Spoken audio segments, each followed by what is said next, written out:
Hey guys, what's up? Public back with another video, and today I am kind of restarting off this legendary review series. I'm very excited to tell you that we actually got some very positive changes to a few of the Shadow Priest legendaries. So I'm kind of redoing some videos that I just made about a week ago because, well, a lot's changed. So in today's video, we're going over Shadowflame Prism again, round 2. So they've totally redesigned the legendary. It looks very different than what it was before. It's actually our kind of sole AoE legendary now, which is very exciting. Actually going to keep going over it. There was another legendary that's changed as well, so look for that video coming out probably tomorrow, one of these Eternal Call to the Void. But in today's video, let's go over Shadowflame Prism, what changed, and how it feels to play with, alright? Let's get started. Okay guys, so this is still the Shadow Fiend or Mindbender legendary, which is Shadowflame Prism. So they've basically kind of taken a step back, okay, what do we want this legendary to do? And they've kind of reworked it to fill in a very large gap that we had, and this is what we've been saying in the forums for a while now, saying that, like, hey, Shadow Priest really doesn't have a AoE legendary, like, at all. Tabladar's kind of is, but really that was it. What was Shadowflame's Prism was kind of okay just because it was usable, but they're like, okay, we need something AoE driven here, or at least have an AoE component. So this is what it is now. So Mind Blast and Shadow Death now cause our Mindbender or Shadow Fiend to teleport behind the target we use that cast on, and then it slashes up to 5 nearby enemies for a chunk of damage. And then each time this happens, it extends the duration of Mindbender or Shadow Fiend by 1.5 seconds. So right off the bat, a very large change, nothing I was really expecting or suggesting, but I think this is actually really awesome. So for one, it solves a big problem that I personally have with Shadow Fiend and Mindbender, is that the targeting system is very strange. It's not great about swapping targets, or if like a target dies, like limping over to something else. So immediately this solves the problem of like the travel time of Mindbender walking by actually teleporting it behind your current target that you're using Mind Blast or Shadow Death on, which is actually pretty awesome right off the bat. And then it does some AoE damage. This is actually the only thing that we have in our kit right now that is AoE capped. It's only hitting 5 targets. I think this is okay, more or less, because, 5 targets, it's okay. The rest of our kit is AoE uncapped, so I think this is fine. And I think ideally this actually makes the legendary easier to balance because they don't have to worry about, tuning the numbers around it being able to hit everything. So theoretically, this should make it a bit, actually just better overall and easier to balance. So I think that's a good thing. And then in addition, for all this trouble you're going with into kind of tunneling Mind Blast, Shadow Death into your target, it then increases the duration of Shadow Fiend and Mindbender, right? So this is actually awesome for a couple different reasons. I'll start off with one. This now makes getting Dark Thought procs and going into Void form much more valuable because you get more Mind Blast. So that means you get more Mindbender uptime, which means you get more of these slashes and these, I think Shadowflame Rifts is what they're called, which is more AoE damage. Or if it's just one target, it still does damage. It still increases the duration of Mindbender Shadow Fiend. It means you get extra swings of this, which means you get more Insanity, more Devouring Plagues, all good things, right? So I think this is actually like a very positive change, especially in Mythic Plus where we were missing this AoE legendary. And then on top of this, and this is still I'm still kind of testing it out. There are a lot of bugs on beta right now with Shadow Death and Death and Madness specifically. But theoretically, this would actually mean if you're on a pack, especially if it's about to die or things are dying, you're getting all these Death and Madnesses out, which means you're executing a pack and really just decimating it because Death is now triggering this extra AoE component, and you're getting more deaths with Death and Madness if the resets work correctly.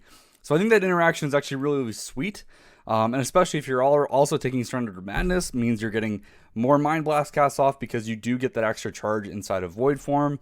There's a lot of fun interactions here, and aside from the fact it's currently doing a lot of damage, I think is a fair point to say it's definitely overtuned, I guess is what I'll say. I'm expecting it to get nerfed at least a little bit, although maybe this is where they want the legendaries to stand. Although I can say right now is it's doing so much damage that you're probably going to use it just all the time because of how broken it is right now, which I don't think is what they intend. I think they're saying, okay, this should be the AoE legendary, although the synergies that we're getting from it make it really strong for a single target as well. I'm getting about like 10 to 12% overall DPS gained from this legendary's damage component alone, not to mention the extra Mindbender and Shadow Fiend cast and melee swings that give me that insanity, right?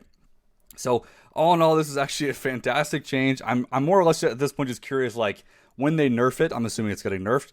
Does it still feel the same way? Does it still make sense to kind of play around it in the way that we're playing it right now? I hope so. I think that's the goal of this. And I think overall it's really interesting. Sure, Shadow Fiend Mindbender still aren't very exciting cooldowns. I think this actually gives a component to them that is somewhat exciting. Sure, it is, you know, somewhat of a pet class, so some people don't like that, whatever. But I think this solves some of the movement problems to really kind of bring it over the edge, in my opinion, of liking it. So, and man, it's just fun to play. Yes, it does a lot of damage, but I think playing around it in the way that I have is really, really exciting.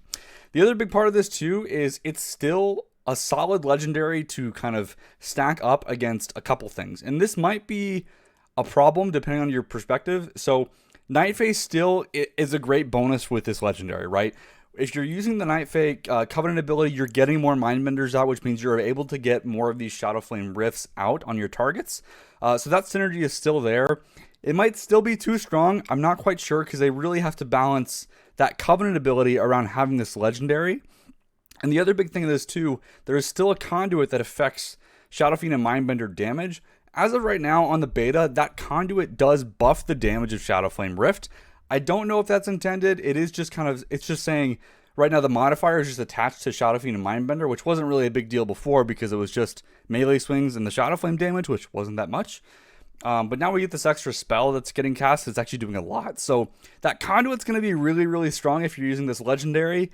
The only problem is it's less strong if you're not using it. So you're going to have like a legendary conduit, but swapping conduits is kind of a pain right now. So, you know, is what it is.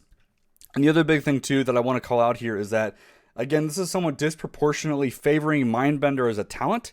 So again, you know, we have this issue in our talent tree with that row. You can take Damnation, Mindbender, or Void Torrent. Well, with this legendary in place, with that synergy between the Night Fae Covenant, if you're taking it, or the Shadow Fiend and Mindbender conduit, Rabid Shadows, you almost are gonna take Bender all the time if you're using this legendary, even if it's single target, just because that synergy is almost too good to give up.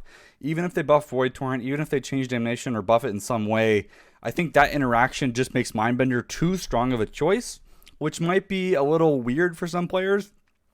Personally, I think that's fine because I don't really like Shadow Fiend. Mindbender is at least a good improvement on that, but again, I do want to call it out that it does kind of lock us in a bit to that talent choice, and that might be against what they wanted or what players are looking for. So something to keep in mind. Overall, out of the legendaries we have, this guy is awesome to play with. I really, really enjoy it, and it's a great choice for Mythic Plus, giving Shadow Priest some really good options for Mythic Plus. Now we just need a bit of utility to round it off, and it's going to look pretty solid. So anyways, guys, let me know what you think about this legendary. I've put a lot of background footage of me using it. You can see the animation. It's pretty sick, actually. So curious to see your guys' thoughts on it. Tune in tomorrow, hopefully, for the next video on the other legendary. All right. Thanks for watching, guys. Have a good one.